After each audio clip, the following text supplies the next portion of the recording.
Amaka, l'orpheline maltraitée qui devient la princesse d'Ophia. Amaka avait à peine 10 ans lorsque ses parents moururent dans un accident. Elle fut envoyée chez une tante dans le village d'Ophia. Mais au lieu de recevoir de l'amour, elle subit méchanceté, corvée et humiliation. Chaque jour, elle lavait, cuisinait, servait et dormait dans un coin sombre de la cuisine. Les enfants du village se moquaient d'elle, l'appelaient la petite esclave. Mais Amaka ne disait rien.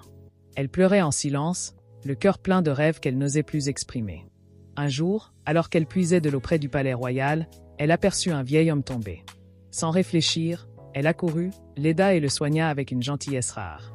Ce vieil homme était le roi d'Ophia, déguisé pour observer son peuple. Touché par la bonté d'Amaka, il mena son enquête. En apprenant qu'elle était orpheline, maltraitée, et pourtant pleine de compassion, il prit une décision historique. Il la fit venir au palais, l'habilla comme une princesse, et devant tous, il déclara : « Ce cœur pur mérite l'honneur. Amaka sera élevée comme ma fille. Elle est désormais la princesse d'Ophia. » Le village entier resta sans voix. Ceux qui la traitaient comme une moins que rien baissèrent les yeux. Amaka, les larmes aux yeux, sourit pour la première fois depuis longtemps.